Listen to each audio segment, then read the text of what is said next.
Hello दोस्तों, कैसे हैं आप सब। द SR के शो में आपका स्वागत है। एक नए टॉपिक के साथ आज आपके बीच में आए हैं। चारों तरफ चुनाव का माहौल है और चुनाव की सरगर्मी इतनी बढ़ चुकी है कि हर एक आदमी, छोटा हो, बड़ा हो, बच्चा हो, बूढ़ा हो, जवान हो, बिजनेसमैन हो, नौकरी करने वाला हो, शिक्षा चलाने वाला हो, कोई भी इंसान हो, आज सिर्फ एक बात कर रहा है, पॉलिटिक्स की, राजनीति की। इन देश के चुनाव में क्या होने वाला है, देश की चुनाव किस तरफ अपनी करवट लेने वाला है। इसी बीच में आज एक बहुत बड़ा अपडेट ये है कि श्री नरेंद्र मोदी जी ने अपना नामांकन दाखिल किया वाराणसी से, और एक बहुत बड़ी पत्रकार ने उनका इंटरव्यू लिया, जिस इंटरव्यू में उन्होंने बहुत सारे उनसे सवाल करे, जो कि एक न्यूज़ रिपोर्टर का काम होता है, और वो उस काम को बखूबी करने की कोशिश कर रही हैं, लेकिन कहीं ना कहीं कभी कर पाती हैं, कभी नहीं कर पाती। हो सकता है किसी का प्रेशर हो, हम उनका नाम नहीं लेंगे, बहुत बड़ी पत्रकार हैं। लेकिन एक सवाल उसके बीच में बहुत ज़बरदस्त आया। लेकिन ये इंटरव्यू ख़ास क्यों हुआ? ये इंटरव्यू ख़ास इसलिए हो गया कि इसमें एक भविष्यवाणी कुछ दिन पहले राहुल गांधी ने करी थी कि सारे हथकंडे ये अपना चुके हैं, बहुत कुछ एक अगर कहा जाए कि ड्रामाबाजी ये कर चुके हैं। अब एक ड्रामा होना बाकी है कि अब नरेंद्र मोदी, हमें ये देखना है कि नरेंद्र मोदी कब रोते हैं।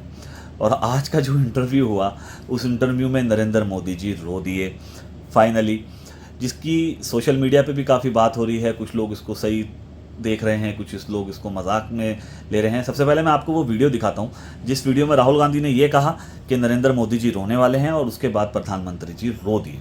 देखिए ये वीडियो। आप प्रधानमंत्री के भाषण देखते हो, घबराए हुए हैं। शायद कुछ ही दिनों में स्टेज पे आंसू निकल आए। 24 घंटा आपका ध्यान इधर उधर करते रहते हैं। कभी पाकिस्तान की बात होगी, कभी चाइना की बात होगी। तो वीडियो आपने देखा, बहुत सारी बातें हो रही हैं। चुनाव के तरीके से अगर होता तो अच्छा लगता, लेकिन चुनाव में बहुत ऐसे मुद्दे आ गए हैं जिसमें लोगों को, खुद इनके कार्यकर्ताओं को कहीं ना कहीं मैं समझता हूं कि शर्म आती होगी कि हम किस पार्टी को सपोर्ट कर रहे हैं। कहीं ये बात करते हैं कि मुसलमान, अगर ये कांग्रेस की सरकार आती है तो कांग्रेस जो है एक ख़ास वर्ग को हिंदुस्तान की सारी संपत्ति दे देंगे, ये पुराना उन्होंने कहा था। उसमें भी काफ़ी गर्मा गर्मी हुई। बहुत लोगों ने उसको कहा कि हाँ, नरेंद्र मोदी जी ठीक कह रहे हैं, इनके मैनिफेस्टो में ऐसा है। बहुत लोगों ने मैनिफेस्टो खोल के दिखाया, हालांकि ऐसा कुछ है नहीं। बहुत, अगर आप अच्छे पत्रकारों की पत्रकारिता देखेंगे और उनके चैनल्स पे आप जाकर देखेंगे तो ऐसा कुछ कांग्रेस पार्टी के मैनिफेस्टो में नहीं है। लेकिन फिर भी देश के प्रधान सेवक ने इतनी बड़ी बात कही, ये किस बिहाफ पे उन्होंने ये बात कही, ये तो खैर वही जाने, हम इसमें ज़्यादा टिप्पणी नहीं कर सकते। लेकिन बात ये है कि अगर कोई भी बात एक देश का प्रधानमंत्री, मैं कहता हूँ कि देश के प्रधानमंत्री तो बहुत बड़ी बात हो गई, अगर कोई देश का गांव का प्रधान भी अगर अपने ज़बान से कोई बात कहता है तो उसकी एक जिम्मेदारी बनती है कि मैं ये बात कह रहा हूँ, किस तथ्य पे कह रहा हूँ, किस सबूत या किस चीज़ को सामने रखकर ये बात कर रहा हूँ। ये एक बड़ी बात होती है। ज़बान से कह देना एक चुनावी जुमला, फिर उसके बाद उन्हीं की पार्टी के लोग उसको जस्टिफाई करते हैं कि देखिए ये तो सिर्फ एक चुनावी जुमला था। चुनाव में जुमले कहे जाते हैं, बोले जाते हैं। उससे पहले मैं आपको नरेंद्र मोदी जी ने क्या क्या कहा था, मैं वो भी आपको दिखाता हूँ। देखिए ये वीडियो। मुस्लिम कोटा निकाला था, उसको हमने खत्म कर दिया। ये फंस गया। ये संपत्ति इकट्ठी करके किसको बांटेंगे? जिनके ज्यादा बच्चे हैं उनको बांटेंगे, घुसपैठियों को बांटेंगे। क्या बोला तूने?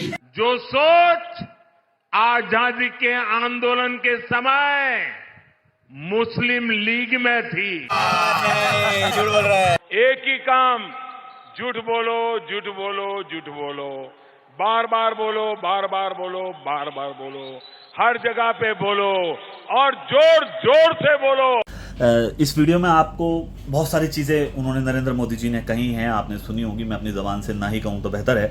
लेकिन ये सब चीज़ें अगर देश के चुनाव में हो रही हैं और देश के प्रधानमंत्री अगर ये बात कर रहे हैं तो ये बहुत हमारे लिए अफसोस की बात है कि चुनाव मुद्दे 2014 में क्या मुद्दे थे? 2014 में बहुत हुई महंगाई की बार, अब की बार मोदी सरकार, बहुत हुआ अत्याचार, अब की बार मोदी सरकार, बहुत हुआ महिलाओं पर अत्याचार, अब की बार मोदी सरकार, अच्छे दिन आने वाले हैं। न्यूज़ में अगर आप देखेंगे सड़कों पर, पेट्रोल पंप पर, सब जगह इश्तिहार लगे हुए थे कि अच्छे दिन आने वाले हैं, मोदी जी आने वाले हैं, गैस सिलेंडर के दाम कम होने वाले हैं और पेट्रोल के दाम कम होने वाले हैं।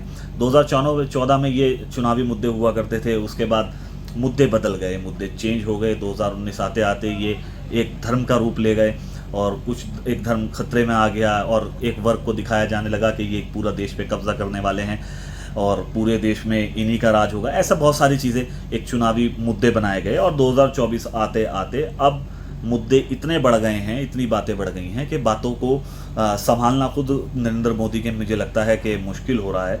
जो बात वो कह रहे हैं लोगों को, जो बात वो समझाना चाहते हैं, वो सही तरीके से समझाना नहीं चाहते। वो ये अगर बेहतर तो ये होगा कि वो सीधा ही अगर ये कह दें कि ये चुनाव है ही हिंदू मुस्लिम, जो बीजेपी को वोट देना चाहते हैं वो एक पक्ष हिंदू पक्ष इधर आ जाए और जो मुस्लिम्स हैं जो कांग्रेस को वोट देना चाहते हैं वो एक पक्ष उधर चला जाए।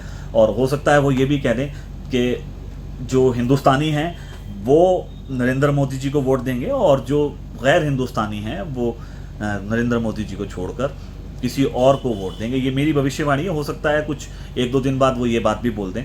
तो अगर यही बात बोल देंगे तो बेहतर होगा, क्योंकि लोगों को एक पता तो लग जाएगा कि एक चेहरा उनका सामने तो आएगा कि हाँ नरेंद्र मोदी जी क्या सोचते हैं एक वर्ग के बारे में और देश में रहने वाले लोगों के बारे में।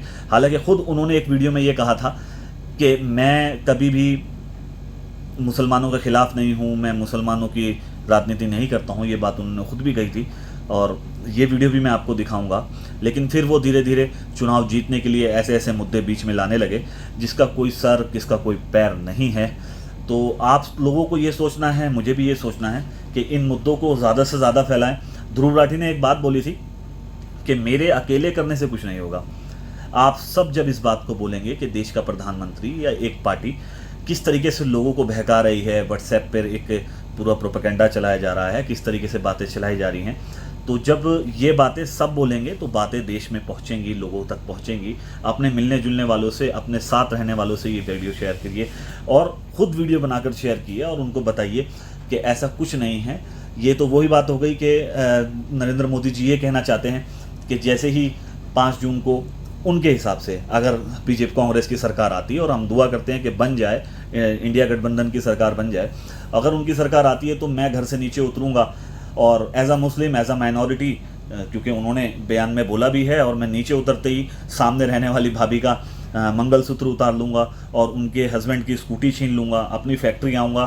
तो ऑब्वियसली मेरी जो फैक्ट्री है या जब मैं जिस जगह पे मैं काम करता हूँ वो भी किराए का है, वो भी एक हमारे नॉन मुस्लिम भाई का है, हिंदू भाई का है, तो मैं आते ही उनका फैक्ट्री पे कब्ज़ा कर लूँगा। ये वो कहना चाहते हैं, हालांकि ऐसा कुछ नहीं है। जब इंसान काम करता है तो एक चेन होती है, उस चेन के अंदर वो ये नहीं देखता कि सामने वाला हिंदू है या मुसलमान है।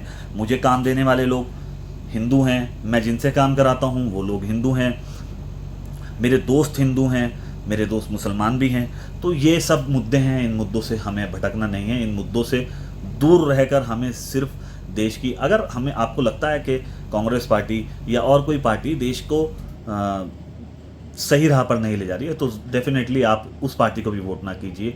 आप एक अच्छे कैंडिडेट को वोट कीजिए, अच्छी पार्टी को वोट कीजिए जो आगे आपका और आपके बच्चों का भविष्य संवार सके। फिर मिलेंगे किसी नई वीडियो में, किसी नए टॉपिक के साथ। जब तक के लिए बने रहिए द SRK शो पर। बहुत बहुत शुक्रिया। चैनल को सब्सक्राइब करना ना भूलें।